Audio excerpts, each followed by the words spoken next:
Seenaa haala qubsuma Habashaa biyya Arabaa irraa gara Oromiyaatti. Afrikaan biyya gurraachotaati. Gurraachi Afrikaa Oromoo dabalatee arda isaa Afrikaaf naatoof marartee qaba. Ani gurraacha miti jedhees hin haalu. Ani sanyii warra adiitii, ani sanyii Solomoonii jedhee seenaa isaa dhugaa dhoqqee alagaan hin faalu. Faallaa kanaa godaantonni ardii biraa irraa gara Afrikaa dhufan dhaadannoowwan nuti sanyii Solomoonii biyya bulchuufis waaqati aangoo nuu kenne jechuun lallabataa turan. Ardiin Afrikaa akka ardii isaanii hin taane dubbiin kun ragaa baatii jechaadha. Kitaaboleen seenaa Oromoo gadi fageessanii barreessan baay'een jiraachuu baatanis erga haqaaf dhugaan uummata kush katabamuu eegalee waa'ee Oromoo seenaan coreen walitti qabamuun barreeffamaa turaniif itti jiran haga tokko lafa kaa'aniiru. Oromoon qubsuma isaan kaaba bahaa Afrikaa irraa ka'uun gara kibbaaf gara lixaatti taasisaa turuu seenaatu ragaa ba'a. Kunis lola sanyummaa isaa balleessuuf irratti banamuun lola humnootii Habashaa fi Agiyaaziyaan deeggarsa Arabootaaf deeggarsa Awurooppaan irratti gaggeessaniin dhiibamaa akka ture seenaatu ragaa ba'a. Akka seenaan barreeffamaa jedhutti jaarraa 14ffaa dura biyyi Arabiyaa kibbaa beelaan rukutamte.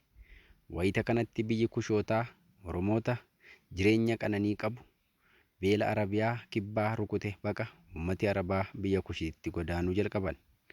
Gaafa biyya Kushootaa dhufanis loon tiksuu fi hojii qonnaa irratti ummata Kush yookaan Oromoo gargaaraa akka turan kitaabileen seenaa ragaa ba'u. Araboonni biyya isaanii beelaan rukutame gadhiisanii as ce'uun itti fufee booda irra humni guddaan biyya Arabaatii maqaa Agiziyaan jedhuun ijaaramee biyya Kushootaa weerare. Agiziyaan jechuun bilisa baastota kan jedhu akka ta'e seenaan dhuftee Hagaazii eera. Uummata Kush nagaan jiraachaa ture waraanaan gooluuf nagaa dhowwachuun cimee itti fufee. Warreen biyya Arabaa irraa as ce'an kunneen suuta bulchiinsa naannoo dhuunfatan jedha. Lola Agaaziyaan kanaan mootiin Kuusaa guutummaatti barbadaa'uu itti fufee. Bara sanatti bulchiinsa warra Kuusaa kan bulchaa turan Oromootaa fi Daamotoota ta'uus seenaan ni eera. Oromoof Daamot obbolaadhaa jechuudhaan illee kitaabni kudhaama seenaa jedhu kan leellisaa aadaa bantiin barreeffame lafa kaa'a. Dr. Liyaaphisoon kitaaba isaa seenaa Itoophiyaa jedhu keessatti bulchiinsi bara weerara Agaaziyaan sanaa kan warra Daamot ture jedha. Lola Semeetikoonni Kushoota irratti gaggeessaniin biyya isaanii irraa buqqa'uun ummati Kush gara Nuumibiyaa fi kibbaatti godaanan jedha seenaan. Irra jireessaan ammoo Oromootiin dhuftee isaanii ganamaa Nuumibiyaa keessaa gara Meeroowaatti baqatan jechuun ibsa kitaabni seenaa. Adeemsa Oromooti raayyaaf walloo har'aa biyya isaanii ganamaatti hafanis seenaan dhimma weerara Oromoo irratti adeemuu kanneen damdamatanii baqachuu didanii biyyuma isaanii qabatanii hafan akka ta'e lafa kaa'a. Malee Oromootiin raayyaa fi walloo kibbaa yookaan lixa Itoophiyaatii gara kaabaatti deemanii qubatan hin jedhu. Warri Abisiiniyaa buufata galaana diimaa cina jirtu kan Adulaas jedhamtu Kushoota irraa buqqaasanii dhuunfatan jedha. Erga Adulaas dhuunfatanis daandii daldalaa Oromoon yookaan Kushootni warra Arabaa waliin qaban ni kutan. Kana malees dhuftee isaanii kan ta'e biyya Arabaa irraa meeshaa waraanaa ergifatanii Oromoo waraanaa turuu kitaaboleen seenaa kun ni eeru. Hogganootiin Abisiiniyaa yookaan Agaaziyaan yeroosii mootii Izaanaa yookaan Abrahaa ture jedhama. Mootii Izaanaa uummata Kush hanga Meeroo'eetti adeemee akka rukutaa ture ragaan seenaa ni mirkaneessa. Yeroo kana keessa karaa kaabaa Awurooppaanonni Giriikii fi Roomaan, karaa Gibxii ammoo Misir uummata Kush irratti lola bananii gadi dhiibaa turuu fi garboonfataa akka turan kudhaama seenaa keessatti barreeffamee jira. Adeemsa kanaan warri Abisiiniyaa aadaaf duudhaa uummata Kush mancaasaa lola eenyummaa uummata Kush balleessuu irratti gaggeessuun jaarraa 14ffaa keessa Oromiyaa har'aa yookaan Itoophiyaa akka gahan seenaan barreeffamaa kun lafa kaa'a. Jaarraa kana keessa Oromootiin qubsuma qaalluuf abbaa gadaa Odaa Nabee taasifachuun falmataa akka turanis kitaabni kudhaama seenaa ni eera.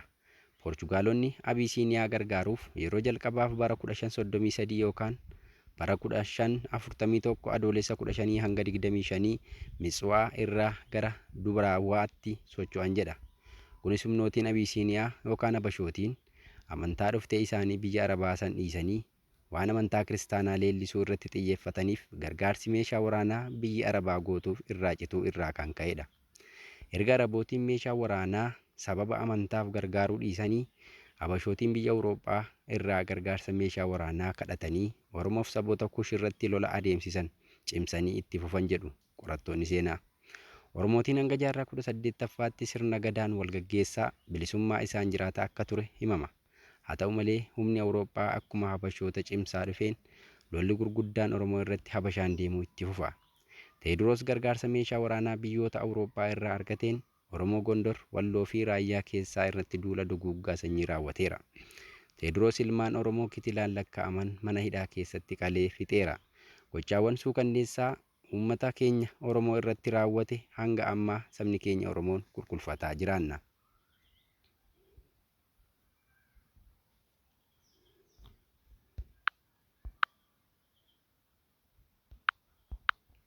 Gootonni shamarran Oromoo Mastaawotii fi Warqituun lola Teediroos dura dhaabbatanii weerara jallinaa sana qolachuuf waraana itti gaggeeffame sanaan Teedroosiin ajjeesanii humnoota Habashaa meeshaa ammayyaan dhaadatu guutummaan lolanii qaanessaniiru. Lola sana injifatanii Teediroos haa dhabamsiisan malee bu'aa furmaata waaraa Oromoon barbaadu argamsiisuu hin dandeenye. Kun ammoo loogii biyyoota Awurooppaa sababa amantaaf humnoota Habashaaf aangoos ta'ee meeshaa waraanaa Takilee Goorgisiif laatanii irraa kan maddedha. Humni Takilee Goorgis wayita sanatti bittinnaa'ee ture. Humna kanaaf biyyootiin Awurooppaa Ingilizoonni gargaarsa meeshaa taasisanii aangoos laatanii fi kanaanis bara 1868 hanga 72 Takilee Goorgis bulchuu danda'e. Itti aansuun kan aangoo qabate Kaasaadha. Kaasaan yookaan Yohaannis Afuraffaan ture. Namni kunis akkuma aangoo qabateen lola fakkaataa Oromoo irratti raggaasise. Uummata Oromoo Walloo Raayyaa irratti duula duguuggaa sanyii adeemsise. Yohaannis Afuraffaan gargaarsa Ingilizootaan meeshaa ammayyaan Oromoo lolaa akka ture ragaan seenaa hima. Osoo Oromoo irratti duula duguuggaa banee jiruu karaa dhiyaan mahandistoonni lola itti bananii Maatammaa irratti mataan isaa irraa citee hundurmaan geeffame. Yohaannis booda biyyattii kan qabate Minilik lammaffaa ture. Akka barreeffamni seenaa jedhutti Minilik bara 1868 fi 19 meeshaa waraanaa biyyoota Awurooppaa irraa hedduu argateera. Qawwee 500,000 fi rasaasa miliyoona 20 Faransaay irraa kan argate. Ingiliz irraa ammoo qawwee 15,000 fi rasaasa 5,000 ol. Xaaliyaanii irraa qawwee 50,000 fi rasaasa miliyoona 10. Akkasuma Raashiyaa irraa qawwee 150,000 fi rasaasa miliyoona 15 argateera. Kana malees qaaruxeewwan yookaan tikaa fi ogummaa waraanaa kan qaban biyyoota Awurooppaa irraa fudhatee dhimma itti baateeraa jedha kitaabni Gadaa Meelbaa fuula 59 barreeffama Dark One bara 1975 barraa'e wabeeffachuun. Meeshaa waraanaa kunneen hundi lola eenyummaa Oromoof kushoota kaanii balleessuuf kan dhimma itti bahame ta'uu ragaan seenaa ni hima. Meeshaa waraanaa kanaan Oromoo dabalatee saboota Affaar, Sidaamaa, Somaalii fi saboota hiddi isaanii maatii afaan Naayilootik ta'e waraanee garboomfate jedha seenaan. Weerara Minilik kanaan lola Oromootti banameen kanneen ajjeefamaniif biyya isaanii jiraachuu dadhabanii garba ta'anii gurguraman waliin yeroo sanatti Oromoon baay'inaan walakkaa gadi xiqqaate. Oromoon yeroos miliyoona 10 ta'u lola Minilikiin miliyoona 5tti gadi bu'e jedhu qorattoonni seenaa. Kana jechuun Oromoo miliyoona 5 ajjeesee kaan biyyoota garaa garaatti gurguree duguuggaa sanyii raawwachuu isaa ragaa ga'aadha. Gaafa fulbaana 6 1889 qofa Oromoon Arsii keessatti baay'inni isaa 12,000 ta'e lola Minilik kanaan bakka tokkotti ajjeefamuu kitaabni Gadaa Meelbaa ni ibsa.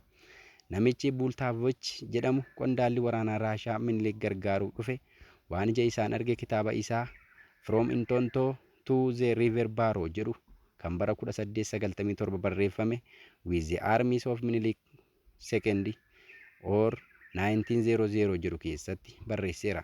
Barreessitoonni hedduun gara jabummaa Minilik lammaffaa barreessanii jiru. Minilik kan balaaleffatamuuf callifamee miti. Eenyummaa Oromoo dhabamsiisuu keessatti cimsee dalageera. Eenyummaan keenya aadaa, duudhaa, amantaa, afaan keenya, qabeenya keenya akka sabaatti qabnuuf ashaaraa eenyummaa keenyaa kanneen akka siidaaleef bobboca dhagaa irraati. Jarreen kana balleessuu keessatti Oromoo waan jedhamu lafa kana irraa daguuguuf eenyuun olitti yakka bara baraan Oromoo keessaa hin banne namni nurratti raawwate Minilikii fi fakkaataa isaa ta'uu eenyuun haalu.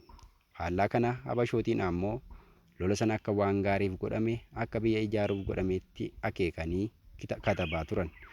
Wanti Habashoonni Minilik faarsaniif akeekaaf sagantaa saamichaa isaanii dhugoomseeraa fi biyya Oromoo dhuunfachiisuu keessatti gahee fakkaataa hin qabne taphateef. Oromoo qe'ee isaa irraa buqqaasee habashoota qubsiisaa ture. Oromoo lafa irraa miliyoonaan lakkaa'ee ajjeesee daguugee fixeera. Habashoota qe'ee Oromoo dhaalchise. Kanaaf isaaniif abbaa oolmaati. Jireenya isaanii gammoojjii gara baddaatti jijjiireeraaf. Biyya namaa weeraree biyya isaanii taasiseeraaf. Minilikitti aansuun impaayera Itoophiyaa hoogganuun Oromoo cabsuu dhabamsiisuu irratti kan hojjete Haayile Sillaasee ture. Haayile Sillaaseenis sagantaa Oromoo cabsuu, Oromoo dhabamsiisuu san ofitti fudhatee dalage. Inni akkuma abboota isaatti uummata keenya duraa eenyummaa isaa awwaaluu irratti cimee hojjete. Erga Abashaan yookaan Abisiniyaa fi Agaaziyaan ba'a Afrikaa seenanii lolli itti fufiinsaan Oromoo irratti adeemaa as ga'e. Hanga ammaa sirna Abisiniyaanotaan ijaarame Oromoo irratti lola banee itti fufeetuma jira. Agaazii kan jedhu dhuftee Habashootaa biyya Arabaan maqaa wal qabatu ta'uu qorattoonni seenaa kun ni dubbatu.